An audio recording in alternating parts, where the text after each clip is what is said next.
Megan, how are you? I'm pretty well, Dan. How are you? I'm okay. For viewers, it took a little bit of technical screw-ups. It's taken us a little time to get this going, but now we're going. It really wouldn't be blogging heads without at least one thing going wrong.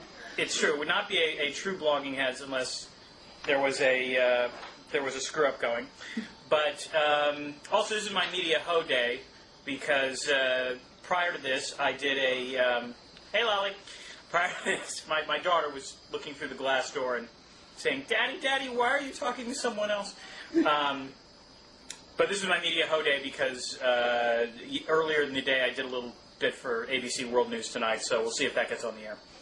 Oh, wow. So is their setup as high-tech as the blogging heads? Well, they actually pay people to set up the stuff. But interestingly enough, I think it's roughly about as high tech. Like they had they needed a phone in order to talk to the because it was a remote interview. The reporter was based in London actually, so they had like this old clunky phone that they were able to hook into a jack so they could call this person. And then they've got like crinkled tissue paper to make sure the light works just perfectly. So.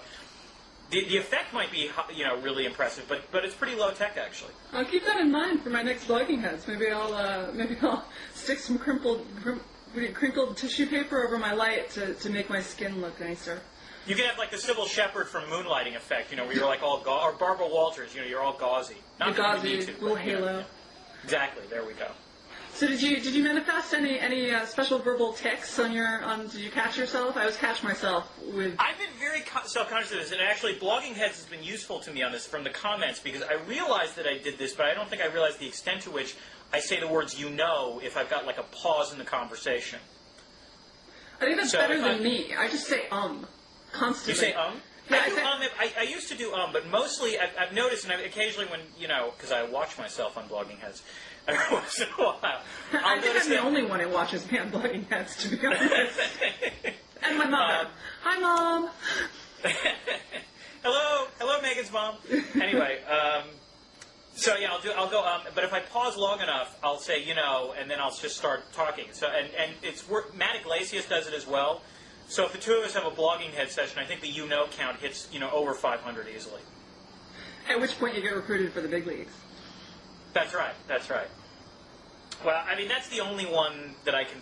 That's the only verbal tic. I've noticed that I've picked up in my writing certain tics from blogging. For example, I'm much more fond of hyphens or dashes than I ever used to be in my writing. Oh, yes, the M dash is your friend. The M dash... Although I think I always liked M dashes. Now, blogging has definitely turned my writing into just sort of one long sequence of M dashes and ellipses. I can do sort of the Joycean 80-page sentences now. That's a compelling idea. What would happen if Joyce wrote a blog? Joyce was starting his writing career in blog form. Could you imagine Portrait of an Artist as a young man in a series of blog posts? That would be kind of cool, actually. I suppose I can picture it, but it's not a happy image. Well, nothing's ever happy when it comes to Joyce. Well, indeed, the dour, not to say suicidal, Irish heritage is... something we all have to get over. Those of us who have dour, not to say suicidal Irish heritage, which certainly describes most of my family. But the interesting thing is these verbal tics, the fact that people on Blogging Heads comment about these things is one of the differences, I suppose, between like people who are actually paid to be columnists or opinion people, and then the people who volunteer their good time on Blogging Heads and on their own blogs, which is there's somehow a greater degree of personal interaction, I think, with the latter, which can have positive effects and can have negative effects.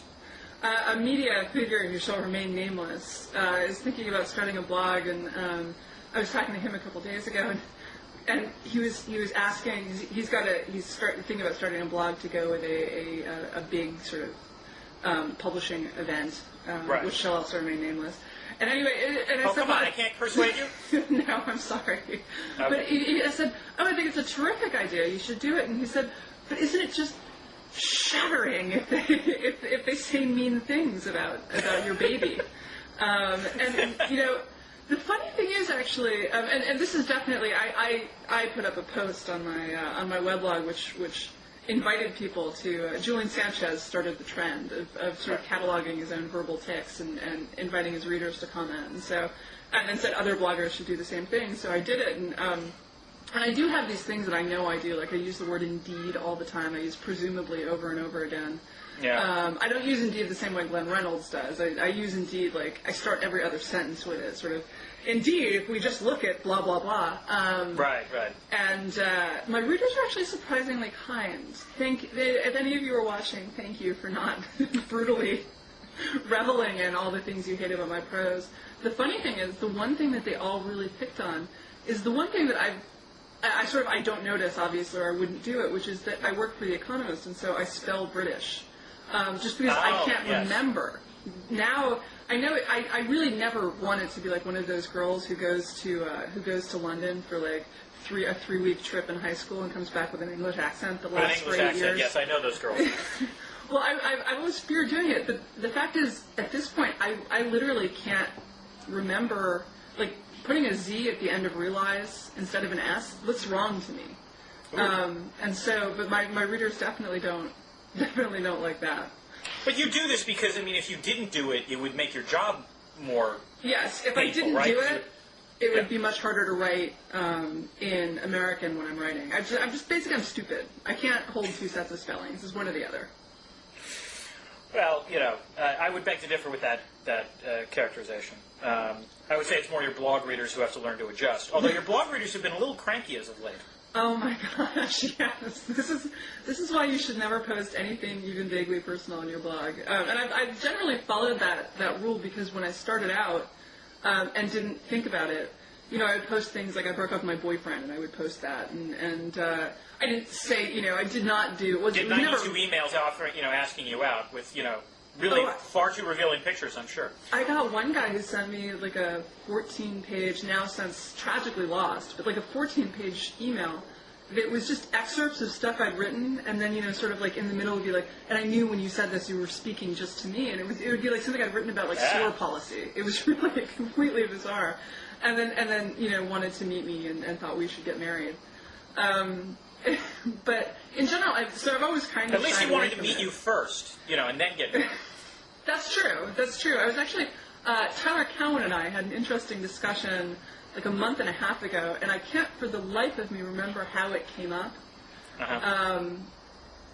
About how much I would fetch being auctioned as a mail order bride.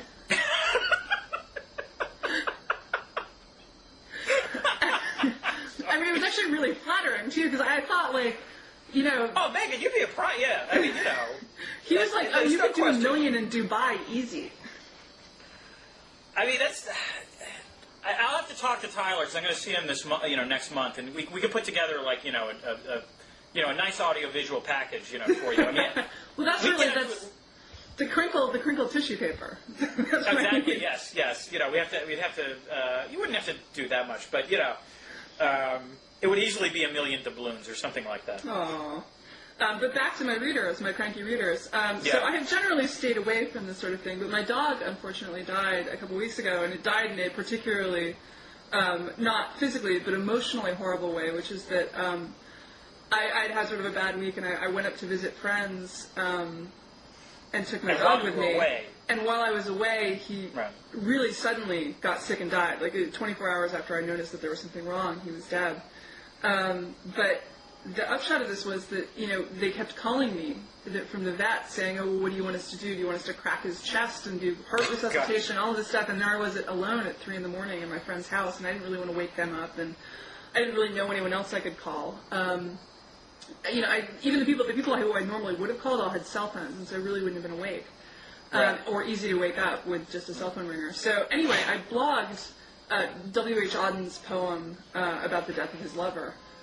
Which also appeared in 4 Weddings and a Funeral. That's which also, yes, famously appeared in 4 Weddings and a Funeral. That's how most people who are not, like me, completely obsessed with W.H. Auden.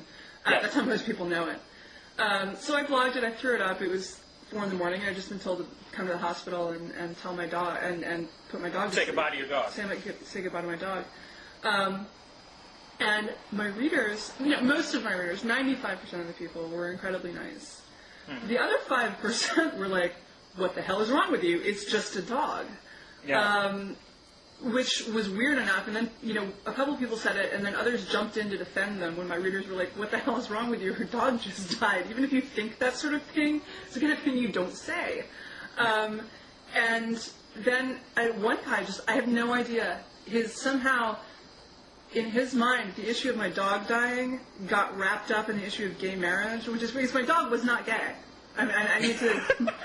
I would have loved him even if he was gay. And I won't say there wasn't some experimentation and with youthful humping. But really, at 6 months we curtailed his interest in either heterosexual or homosexual sex. And I've never actually blogged. I've never blogged almost anything about gay marriage, and the one thing I have blogged was sort of equivocal and didn't. So anyway, he called me a fag hag and wrote this long post about how I was a symptom of hideous childless Americans who don't like people, they just like dogs. It was crazy. So it has definitely made me even more careful than I was about what I put up on the web. I don't know. This is a very fine line because your recent experience notwithstanding, there are a lot of positives to being not necessarily more open about your personal life, but being more open about your thought processes, I think would be the way to describe it. When I blog about things, and I'm saying, look, I'm thinking on the one hand this, on the other hand this, it allows for an interesting conversation, and the readers on the whole are, I usually get interesting feedback.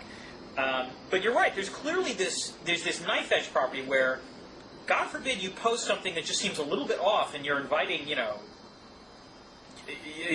never know when you're going to reap the whirlwind on these kinds of things. And I hate to sound like a fogey, but I fear for the children of America, like these girls who put up pornographic pictures of themselves and so forth. And I don't think I would have done that. But I was tremendous. When I was in college, what the hell? Yeah, I should. Well, this brings up there was a Boston Globe story today about, and this is a perennial problem, the last couple of years in terms of hiring practices, but it opened with this odd anecdote about a woman who, she was an HR person, and she was looking at a job candidate, and the job candidate had a MySpace page, and the MySpace page showed her, several sort of lascivious shots of her, including Jello wrestling. Which I actually found really odd because, if someone came to my thing and a Jello wrestle, they'd be like, wow, that's cool. Jello wrestling. The thing that I actually thought was weird about the story was that the HR director said, they brought her in and, they mentioned this, this photo or something to her, and then she just sort of laughed it off, saying, oh yeah, it was a little crazy. And that apparently that this got them upset, that if she had somehow sort of admitted she felt shame about this, then she would have been fine. But by just laughing it off or by sort of shrugging it off, that was somehow problematic. Now, as a former professional Jello wrestler myself, I'm offended by this, first of all. Absolutely.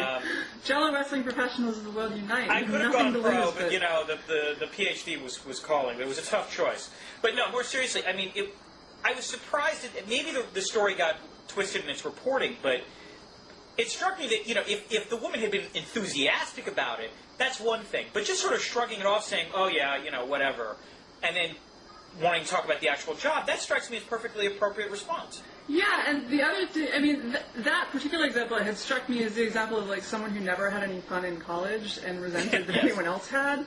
Right. Because, I don't think they had Jello wrestling back in the dark ages when I was in college. No, there was no Jello wrestling when I was in college either. Pictures of my shorts had better not be circulating anywhere because they were really short. Okay, you didn't see, but my eyebrows actually went above the screen when you said shorts. So that's. I had the shortest shorts of my year, I think. Tell me more, Megan. Well, it's hot in Philadelphia. I didn't have air conditioning. But I wouldn't, if someone brought it up in a job interview, I guess I would be like, what business is yours what I wore in college? Right. I assume this person was probably very, very recently out of college. So, there's a little more of a substantive connection. But still, again, my take on this is there are obviously some hiring, there's some positions where your internet profile matters. For example, let's say, blogging for a major presidential candidate.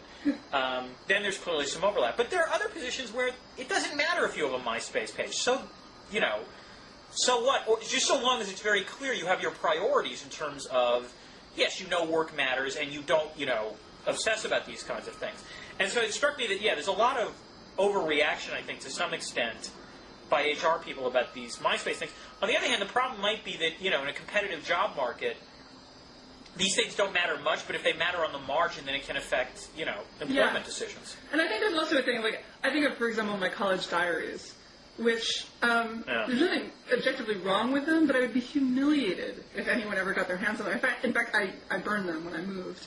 Oh, wow, really? Well, I didn't actually burn them. I mean, I shredded them up and put them in a sack. But maybe, a century from now, some historian who desperately wants to write the definitive biography of Megan McArdle is, they're right now going to replay this little blogging heads, and they're going to be, shaking their head at whatever three-dimensional holoscreen they're looking at. Well, this was actually because the you problem. clearly destroyed lost heritage. Is it like almost every undergrad, right? Like, I thought I was going to be famous when I was yes. I couldn't but write my diaries with an eye to my future biographer, but unfortunately I wasn't very good, so I mean, they were this random... But this is actually, what you just described as proto-blogging, wouldn't you say? Exactly. I was a born blogger even then. Although I'm more consistent about my blogging now, my journals would sort of grow to these huge widths, and then sort of for 3 months there would be nothing, and so my future biographer would have had big gaps. Anyway, but there wasn't anything wrong with them, but I would die if an employer sort of pulled out one of my, I think my favorite phrase, I was flipping through them idly before I moved down to Washington in January, and I think the phrase that really leaped out to me was, "I have joined the cult of sorrow." I wrote that Jesus Christ. at the age of, I think, 16. It's not that there's anything wrong with having written that morally, or that I would... But I would die. It was just, dealing with any... I have to admit, that's a turn of phrase that at 16 you can get away with, but that, if you revisit it, I cringed for you. But this is the problem, right? Like, you and I, we both had the experience of reading things that are written by people in college and so forth, and you cringe in high school, and you cringe because they're awkward and they're adolescent, and they just do things that are cringeworthy, as we all did. Yeah. Right. The problem is that, now with the internet, you can juxtapose that person who makes you cringe with the adults sitting in front of you, and I wonder if employers can sort of separate those two things the way that you and I were allowed to separate those people. It's not just hiring, it actually affects scholarship. I think someone on Crooked Timber posted about this. Someone's written a philosophy article analyzing John Rawls's undergrad BA thesis. Oh, wow. Yeah, I mean, and... And what was the upshot? What? What was the upshot? Was it good or bad? Was it what you would want Rawls to have written, or...? I just know that someone wrote a paper on this. I don't know what the conclusion was, but there was a debate about whether or not it was even appropriate, I think. Can you consider someone's BA thesis, part of their body of work? I mean, in my case, I have a BA thesis as well, and I think I'd be okay with it. Although, because my BA thesis was about Japanese industrial policy, which really dates me. Mine was about John Swift and the emergence of the novel in 18th century Europe, which I guess dates me. Cool. Wow. That is pretty cool. But, and I predicted that the industrial policy was going to be on the wane, which turned out to be right. But still, it's written horribly. I've looked at it every once in a while. Like, the first paragraph of this thing is like some monster thing which has, no economy of style whatsoever. It's just bad, bad, bad. So, and particularly for philosophers, because philosophers have to take language very seriously. Right. I can imagine somewhere in, wherever Rawls' soul is, he's cringing, I would predict. Turning over in his grave fast enough to power a high-speed monorail between New York and Boston. It's interesting that you bring up, Megan, powering a high-speed monorail. That's a great segue. Yeah, I think we're ready to move on to... I think we're ready to move on, yes. Our next topic is, we want to talk about Venezuela first? Sure. So it won't be. It would have been a great segue had we talked about transit, but that's later in the queue. Instead, it's a great segue. Transit and then segue. Yeah, we'll talk about transit first. That's fine. Okay. Well, I was going to say it could be a great segue just to a sneak preview of what's coming, and so stay tuned. Well, we don't want to tease the readers too much. Okay. So because after the short comment, they're already at a heightened state of anticipation. Well, we figured out when we were emailing back and forth in preparation for this that you and I think, have lived within the purview of every major transit system, every major rail transit system. Mass transit system in the United States. Well, let's see. I've lived in, it's Boston, D.C., Chicago, and the Bay Area, BART. And I've lived in New York, Chicago, Philadelphia, and D.C., which I think is, unless you count L.A.'s train, which I kind of don't. One could count L.A., I suppose, but I'm not sure. But so we've got a statistical universe here. Yeah, we've got a large statistical universe. Well, so you've been in a bit of a pissing match with Michael O'Hare, is this correct? I have. It's interesting to me because I get in periodically. I'm a transit lover. My dad is actually a transit guy, and I lived in basically in major cities with public transit systems my whole life. So I've only owned a car for like a year and a half in Chicago, which and then as soon as I moved back from Chicago, almost my sister took it to North Carolina and wrecked it. So that was the end of my. That was the end of my 1997 green Ford Taurus, the love of pharmaceutical reps everywhere. But yeah, so the funny thing was that immediately it was like he was having an argument with someone else, because what I said was, I was critiquing sort of some economic claims that Michael O'Hare had made about why transit systems don't work. That had to do with marginal cost pricing and other things that would quickly put our readers to sleep if I got into them. Well, it made it very clear to me that Michael O'Hare does not understand the concept of monopoly, but we'll move on. Exactly. There were some like real weird economic things, and I just thought these are weird economic things to say. Yeah. I don't think that this is why mass transit doesn't work. I think mass transit doesn't work because, like, frankly, cars are just way, way more convenient in terms of time, and also not. I remember when my best friend and I both grew up in the city, and we both always talked about we never live in the suburbs, we never have a car. She now lives in Florida and drives a Volkswagen Bug. But it was one day we were going to work in the 90s, because we both came back to New York after we graduated from college, and we were standing on the subway, and she looked at me and she said, it's true that if I had to drive a car, I'd have to sit in traffic, but it suddenly occurs to me I wouldn't have to do it with all these smelly people. So they're really... This might be a unique New York thing, I have to say. But go ahead. Well, I mean, we rode to high school together on the train. Like, we were real train lovers. And I'd always sworn that we would never have a car or anything. And the fact is that even though I personally... Actually, sort of for ideological, and also I like living in urban areas, I want to live somewhere where I don't have to have a car. There's nowhere in New York where that's actually true. That's really true of New York City, and that's basically it.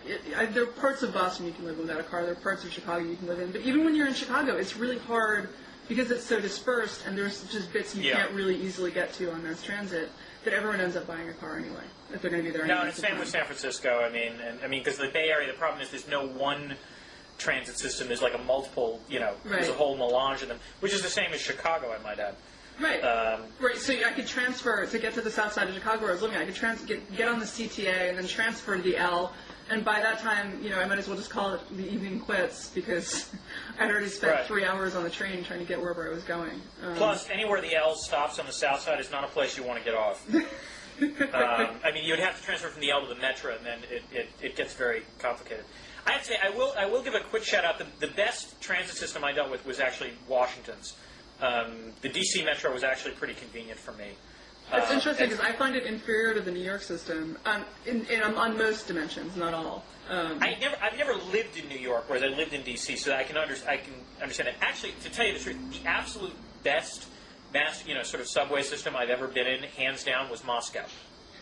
I've heard a lot of good things about Moscow's transit system. It was phenomenal. I mean, I was there in '94. This is like the presumably the nadir of the Russian Russian economic health, and the metro was just fantastic.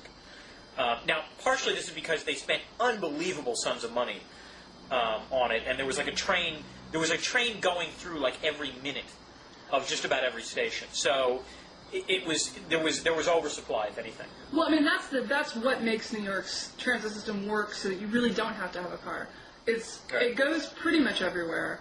It doesn't go everywhere. I mean, frankly, let's be honest. I don't spend a lot of time going to places far out in the Bronx where you have to go by bus. Right. But if you live in sort of the areas where most middle class people in New York live, it serves those areas extremely well. It's extremely fast, and it runs all night. The thing that I hate about Washington is both. I'm currently living in Silver Spring, so having to stand on the platform when it's freezing out this winter. And wait 20 minutes for a train. I used to ride up and down the elevator at Fort Totten. I would always have to switch at Fort Totten. I would ride up and down the elevator, which was exactly 2 minutes.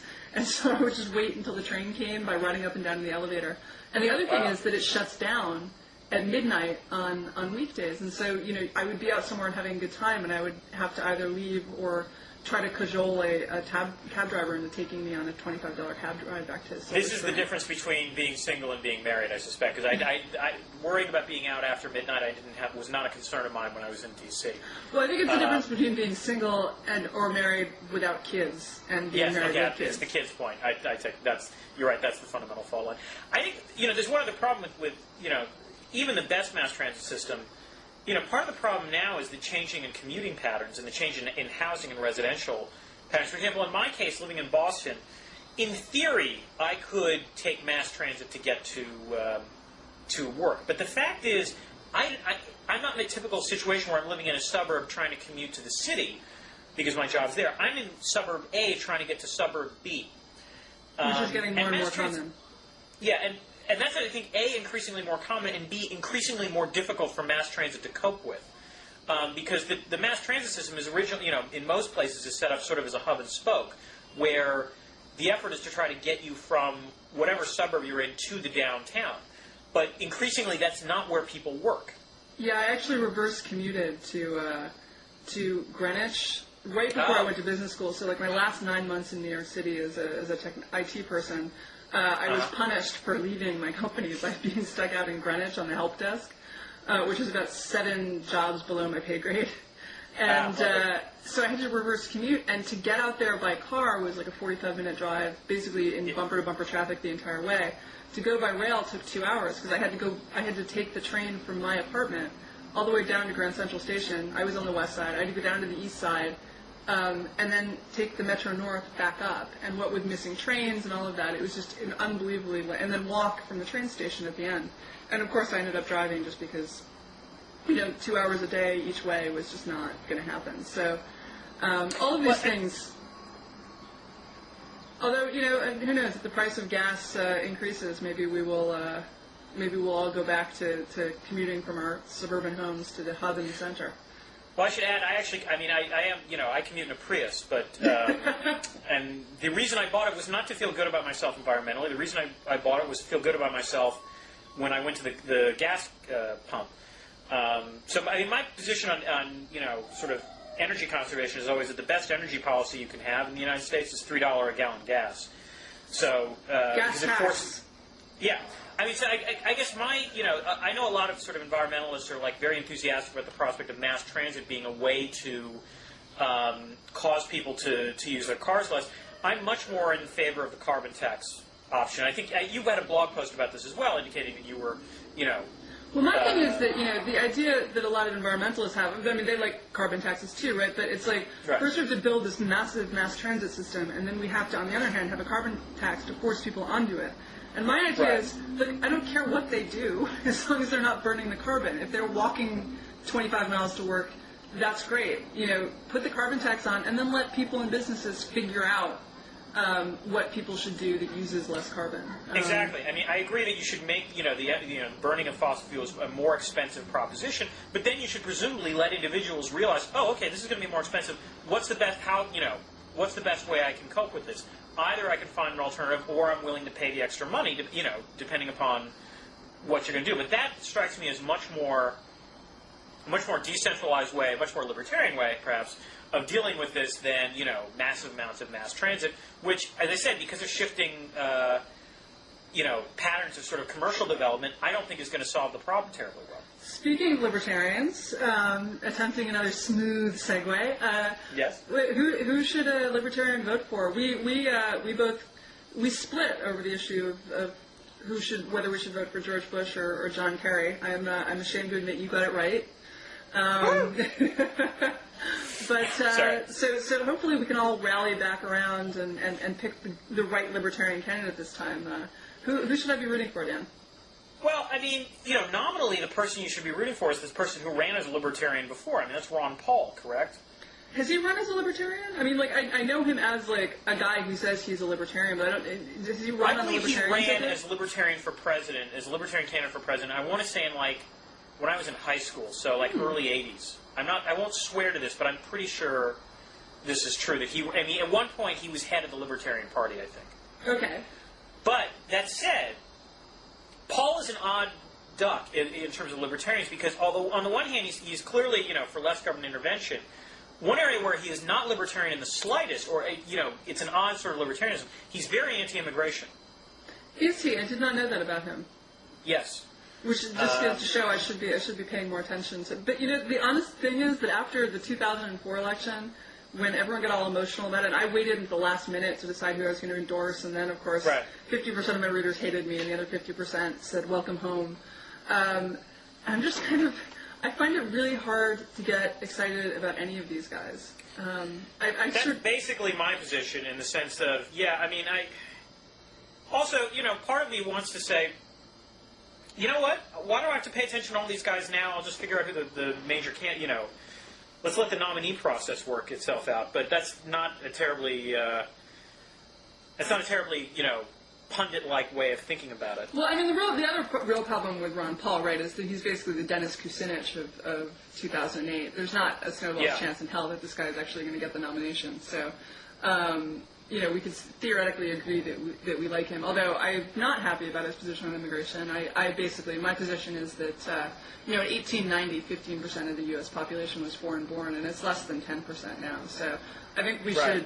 Clearly, the Republic did not fall in 1890, so I think we should ratchet it up to at least where it was in 1890.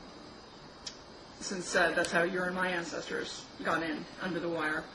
All right, this is, again, the power of the internet. In 1988, he ran for he was the Libertarian Party nominee, and finished third in the popular vote, no less. Just to explain to readers right now, I'm just checking to make sure that my camera is actually taping, which is why my face just got huge. Wow. So of the McCain Romney Giuliani, Hillary, Obama, Edwards crew, who should we like? Excuse me. Yes, I just sneezed. I sneezed in the face of that list of candidates. As a libertarian, it is impossible for me to really. The only one, what scares me is, as a libertarian, the only one I think of that six that I should have any enthusiasm in theory for is Romney. Because, let's face it, Giuliani, for whatever virtues he has, is a strict authoritarian. Yes, I think that's fair. What? I think that's a fair characterization. Yeah. McCain, again, McCain wants to, McCain is a neoconservative in terms of he wants to intervene everywhere. Which is a libertarian I'm not terribly comfortable with at this point, post-Iraq. The idea of what Obama, Edwards, or Clinton are going to do, in terms of domestic policy, don't really fill me with joy.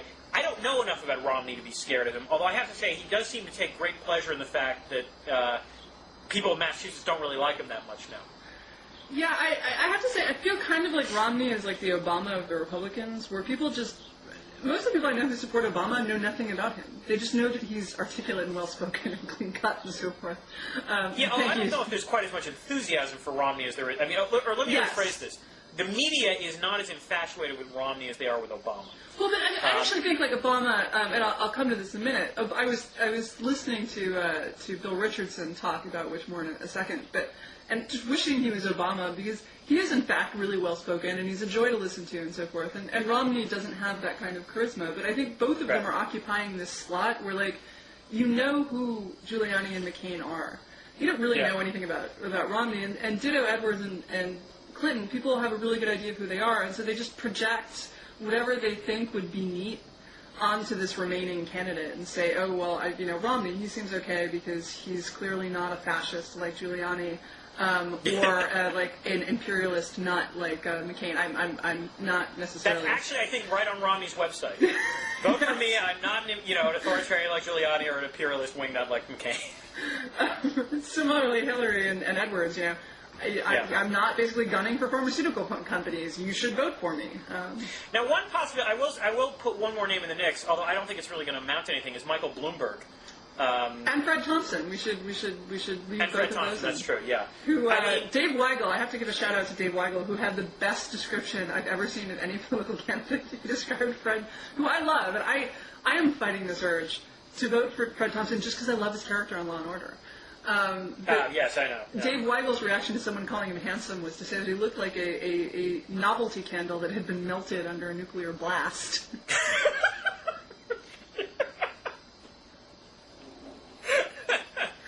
I told you, this is the best. He was like, I want that to go on Fred Thompson's website. If he's brave, that will happen. Although Fred Thompson had that video that he put up, so he seems to be quite web savvy. Well, I posted this actually on the Economist blog, Democracy in America, which I was guest blogging for last week. That it's the non-candidates that are actually seen to be acting savvier at this point than the declared candidates.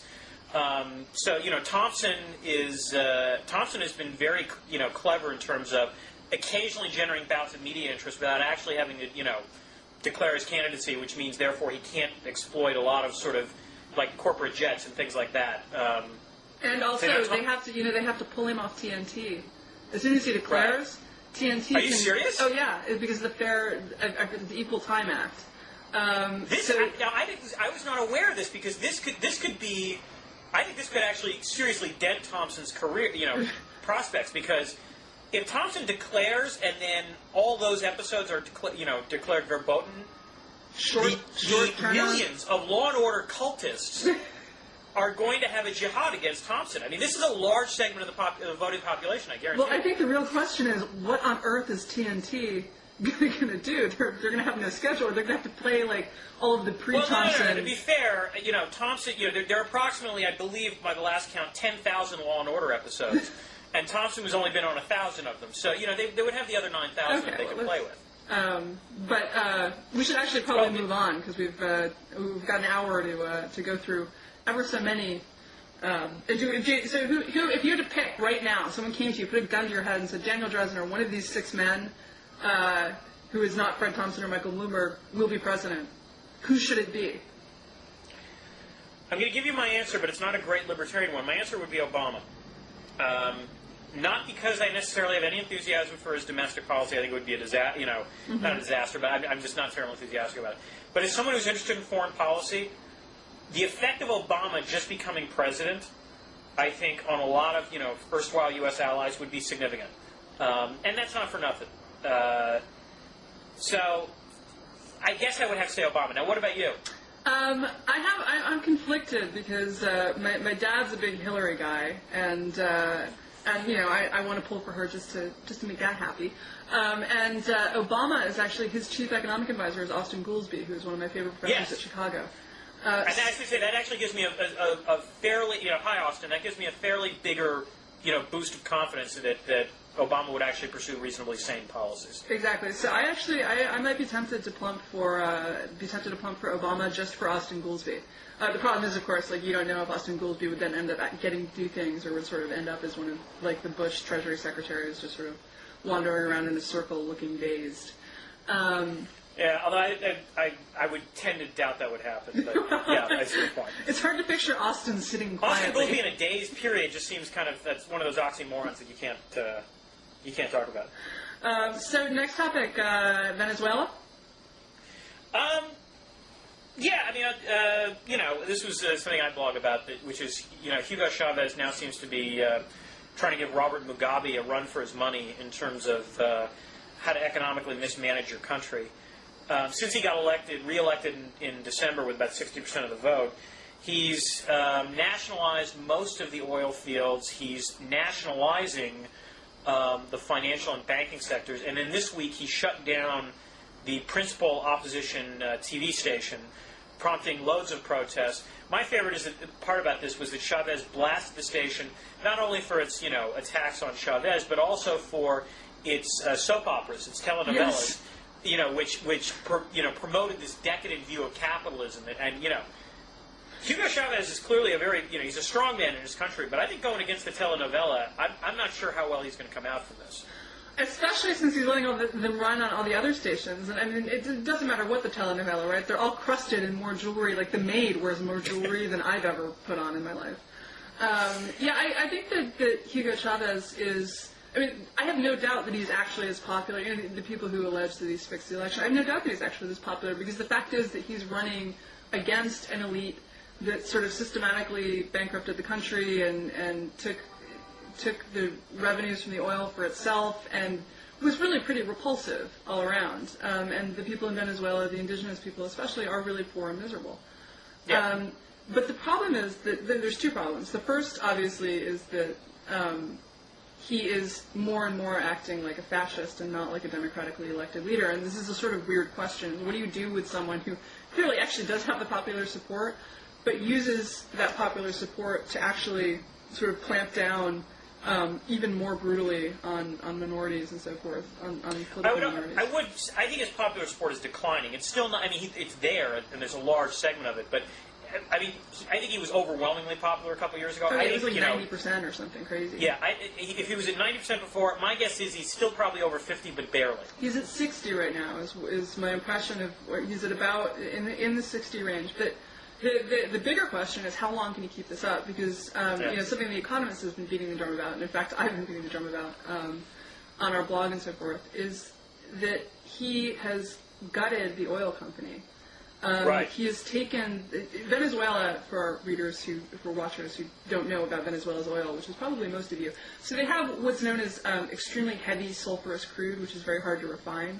And it's also the way the geological formulations are in Venezuela is very hard to get at.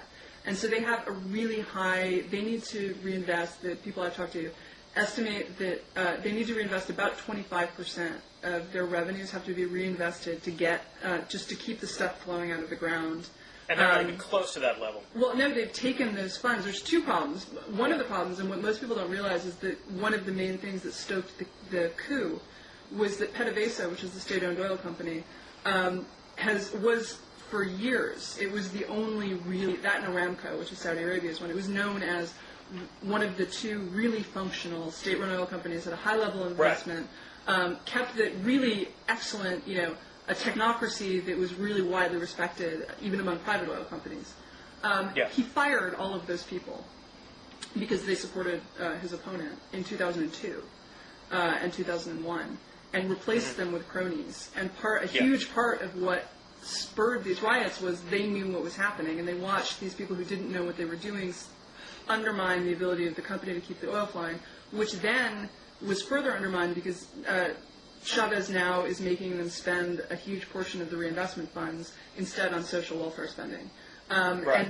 Which is not even necessarily working out that well. I mean, there's some evidence that the poorest of the poor are slightly better off than they used to be, but there's also evidence, like the Wall Street Journal had a great front-page story about Chavez's land reform, which, I mean, really does approach the Mugabe level of idiocy, in that Chavez has basically undercut the effective, sort of large-scale agricultural concerns, and basically given former city dwellers, plots of land to manage, but they don't know what the hell to do. Which would work just about as well as taking you and me and sending us out to work my great uncle Leon's farm.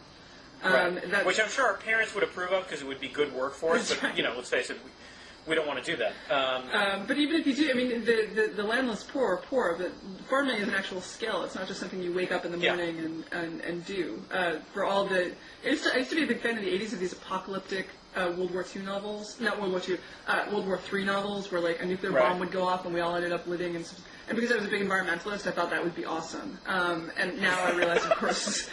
I don't know how. I'm related to farmers. I'd been on a farm before. It was this completely moronic idea I had that I could just sort of wander out into the fields somewhere, stick a few seeds in. Maybe didn't you see The Day After? I mean, come on, even the farms are affected. The cows died, Well, it wasn't always a nuclear holocaust. Sometimes there was a disease that killed off 90% of Americans. I see. All right. But yeah, so the land reform isn't working well. He's basically really destroying his economy. He's destroying it on the land side. He's destroying the oil revenues. And in fact, some of the estimates I've heard is that production has already fallen. This is what I've heard. And not only that, the other problem is, and this is the weird thing, Chavez has also desperately been trying to diversify away, because the principal country that buys his oil is the United States. And he's been trying to diversify away to China. The problem is that, as you pointed out, Venezuelan oil is not... it's particularly heavy, and it needs to be refined in a particular way. And guess where all the refineries are located? Right. So he's trying to get China to build them. But why should China? But I mean, that's what's known in economics as a co-specialized asset. If China builds this refinery, it's hostage to Venezuelan oil, which means that Chavez is going to pay them a huge premium and have to sell his gas at his oil at a lower price than he would otherwise get. So yeah, it's a big mess, and I wonder how much longer he's going to be able to hold on, because of oil prices. He doesn't just need oil prices to stay high. The way like Iran and Saudi Arabia, OPEC is keeping oil prices high now. But you see Venezuela actually agitating to make them higher, because he doesn't just need them to stay high. He needs them to keep going up to compensate for the fact that the oil revenue, that the amount of oil he pumps is actually falling. Well, there's two thoughts I have about this. The first one is that, and this is something that's disturbed me, and I know The Economist has paid attention to this, so what bothers me is that there was a great story The Economist did about a year ago, or 9 months ago, pointing out the large, like 90% of the world's oil reserves are being controlled now by state-owned oil companies. The problem is that as acute as Venezuela's problem has been, the phenomenon that you're talking about generally exists among most state-owned oil companies, which is governments periodically loot the oil company, for funds to sort of engage in social welfare programs or whatever to placate restive parts of the population, and as a result fail to reinvest sufficiently in further exploration or sort of maintenance and upkeep. And as a result, sort of across the board, state-owned oil companies are experiencing declining output. And yet as libertarians, we have to keep going out to fight the idea that state-owned companies or state-owned anything is a good idea. Why? Well, that was exciting. We just had a little technical glitch. Clearly, Hugo Chavez does not like it if we talk ill of him. I hadn't even thought of that. Did you see the picture, by the way, of the last broadcast of the television station that he shut down? No, I didn't. What was the picture? They all broadcast with tape over their mouths. Oh, very, Yes. I wish I had some tape right now in solidarity. Just cover our mouths with our hands. Yes. Again, I will apologize to Blogging Heads readers. There was a slight technical, problem again, but we're back on.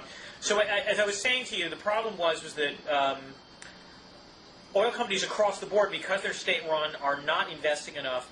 My concern is that paradoxically, this actually improves their position, since it actually enforces a cartel unintentionally, which is, like the state-run hand, because of the way all states function, don't invest enough, therefore they produce less oil, therefore they actually do have an effective cartel. Yeah, well, I mean, the weird thing is that there's an effective cartel because of two things. First is, because of Saudi Arabia, basically. Saudi Arabia is like the central banker of oil, and it withholds oil when other people cheat. But the other thing is, they've got the only effective oil company out there. They're actually the only one, and it's really hard to tell because they're incredibly not transparent, and it's actually almost impossible for a journalist even to get a visa to go to Saudi. And if you do, you go as sort of part of a junket where they carefully shepherd you around. So unless you're a Muslim who can fake the Hajj, it's very hard to get in. They're actually, supposedly, from what people can tell, they are the best state-owned oil company. They actually invest enough. They keep all of this stuff up, which is, in the real tragedy is that a lot of this oil, I guess it's a tragedy depending on whether or not how worried you are about global warming. So a lot of the oil that isn't getting pumped, it's not like it's going to get pumped in the future. It's just lost. If you let the pressure in these reserves bleed down below a certain point, it's almost impossible to get it high enough to get the oil back out, at least with I didn't know that. Yeah, with any sort of technology that we have around today. So, although I thought I remember reading a story somewhere suggesting that in fact the high price of oil was actually causing a lot of oil companies, Western oil companies, to start re-examining, sort of tapped out wells and discovering there actually was more recoverable oil in there. Yeah, and those things do improve all the time, but it just makes it hugely harder and more expensive and so forth. So when Venezuela sort of screws things up, it doesn't just make things harder for Venezuela in the future. It means that everyone's going to pay higher oil prices in the future because it's going to be more expensive to recover that oil. I have to say, this is the thing that politically has surprised me somewhat. There should be a much stronger alliance between environmentalists on the one hand and national security types on the other who want to see, more diversification away from oil. Because these issues are linked. If you can have more energy conservation and, the discovery of fuels that are not, fossil fuel burning, there's a lot of potential windfalls beyond the environment, which is, and here I'm going to take a brief detour and surprise Blogging Heads readers by saying something favorable about Tom Friedman. You should have seen my eyebrows. I bet my eyebrows went up almost as high as the Short Shorts episode. Well, Friedman wrote a very good essay in Foreign Policy magazine, I think it was last year, called The First Law of Petropolitics, basically making a simple point, which has been made by others, but Friedman is very good at sort of making this successful, saying gee, have you noticed if the price of oil goes up in oil exporting countries, freedom tends to go down? Which is to say, the more money that's available to the state, the more likely the state is going to repress. If you take a look at Iran, if you take a look at Venezuela, if you take a look at Russia, if you take a look at Nigeria, the response in a lot of these countries, as oil prices have gone up, is to basically act in a more authoritarian manner. So presumably, whatever you can do to drive the oil price down, a lot of these leaders, as you point out, particularly Chavez in Venezuela, and my guess is Putin in Russia as well, are going to suddenly face some politically hard times at home, which, is all to the good of the United States, because none of these guys like the United States terribly much. That's actually really fascinating, because it's something that's actually really well known in economic development circles, which is that oil is bad. It's called the resource curse, and it's bad because it gives governments a source of revenue that's not dependent on the taxpayers, which allows them to be corrupt and have bad economic policies. But you don't actually, at least I rarely see that applied to political freedom as well, and you're absolutely right. It's, all of these, with sort of the exception of Norway, having oil is not only not good for your having a bourgeois, industrialized, high-skill economy, it's also not good for having a government that doesn't sort of make citizens disappear in the middle of the night and so forth. Right. I mean, and there was some discussion about this in comparative politics, but I think part of the problem is that oil prices, you needed a sufficient history of oil price volatility to sort of be able to discover this. I mean, to be fair, Friedman is sort of riffing off a few comparative politics people, but yeah, it's the moment, and this is where I give Friedman credit. The moment you say it, it's intuitively obvious, and yet he had to say it. So that's kudos to him. You can't ever blame a journalist for being derivative. Because I'm sorry if this shatters your image of us. Although most of the academics I know hold us in even more contempt than we deserve. We never go into the bedroom and sit really and think really hard and then come up with a brilliant new theory of anything. We basically are vampires parasiting off of the ideas of others. Our job is to make it accessible and interesting.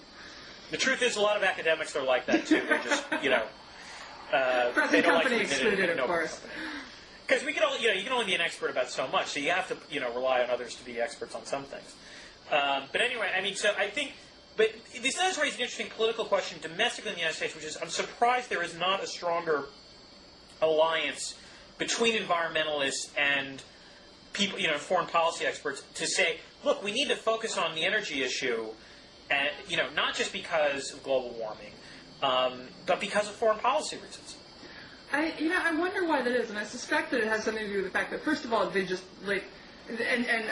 Michael Hammer, who's I think that's how you pronounce his name, assistant philosophy professor at Boulder. I think actually we were both at a seminar with him on biological determinism a couple of years ago. You may remember him as the guy who pointed out that the fact that people lose their jobs and their families to cocaine addiction might not be evidence that cocaine is bad. It might actually just be evidence that cocaine is so great that it's worth losing your job and your family. But he has a great paper on political irrationality and points out that all of these things that have really nothing to do with each other on any sort of logical metric, like recycling and abortion, those two things don't have any sort of first principle that you can link them to. They cluster. And so I suspect that that's just part of it, right? Like the national security people are in one cluster, but the environmentalists are in another. But at the same time, you do hear a lot of political candidates, especially the Democrats, love this, right? Energy independence. We're going to get energy independence. We're going to do this. Oh, this polls extremely well. I know for a fact, when you have. And the fact that Bush is saying, we want to be independent in energy. Let's be clear about a few things. I don't care what initiatives the U.S. imposes. We're never going to be energy independent. Short of, the miracle invention of fusion energy or something like that, it's just not going to happen. Well, and the other thing is, and I have this argument with a correspondent I know who's big on energy independence, and he's like, well, the Saudis are a vile regime. We should wean ourselves off their oil. And it's like, the problem is they're the low-cost provider. We're going to wean ourselves off everyone else's oil. They will be the last people supplying us with oil, including us. They'll be the last people standing. No, what you want to talk about is diversification, which makes much more sense. That you can talk about. So it would, and you can do things that would help for that, I don't know, maybe removing the 50-cent tariff on Brazilian ethanol. Oh, God. Have you seen? The farm lobby is finally breaking up. Libertarians everywhere are dancing in the streets. The cattle producers that price corn ethanol has pushed the price of corn so high that the cattle and pig producers are now starting to lobby against the Brazilian ethanol ban. So, the farm lobby is breaking up. You know, Megan, that's the best piece of news I've heard from a libertarian perspective. I'm sure both of the viewers on both sides would just see us sitting here with like huge grins on our face. I'm sorry, Mom. My mom comes from a farm town. Every time I refuse to apologize to any farmers whatsoever. You've been sucking at the government teeth for God knows how many decades. God damn it, it's about friggin' time you face some market competition. But they're so pretty. I refuse to think of Archer Daniels Midland as pretty. Yeah, no, I mean that really is the thing. I do have this argument with my mother, and she says, well, but you know, and the thing is, it's true. Like my grandfather died in 2004, and the way that he died was a way that, you know, he grew up on a farm, and most of my relatives still farm, and he died in a way that no one in my generation will. He died surrounded by his brother-in-law, who was also his best friend in high school. And my Aunt Helen was living in the assisted living facility next to the hospital, so she visited him for 8 hours a day. All of the friends he had ever had were, you know, except unless they died, were there in his hospital with him. And like, it was really weird, actually. Sort of, there were a group of them who had been friends for 50 years. They all, like 3 of them died within a month of each other. But you know, all of his loved ones, all of his grandchildren, all of the people that he would have wanted to be there, every single one of them was there. And that is, and they're together. You know, that's something that, you know, you and me, I have friends scattered in dozens of cities, as far as I know. I'm not going to have. Megan, if you're ever dying, will you come visit me, Dan? If you wear those short shorts. Well, by then, presumably, I'll have cancer, so I'll have my girlish figure back too. All right. On that note, I think we better stop this. Now. I think we better stop this before something ends up on the web that I'm going to have to explain to future. I was going to say, yeah, same here. So, a pleasure as always. Say hi to your wife for me. What? What was that? Say hi to your wife for me. I will. Yes, I will say hi to your wife. I will say hi to my wife for you. All right. Take care, Megan. Take care. Bye-bye. Bye.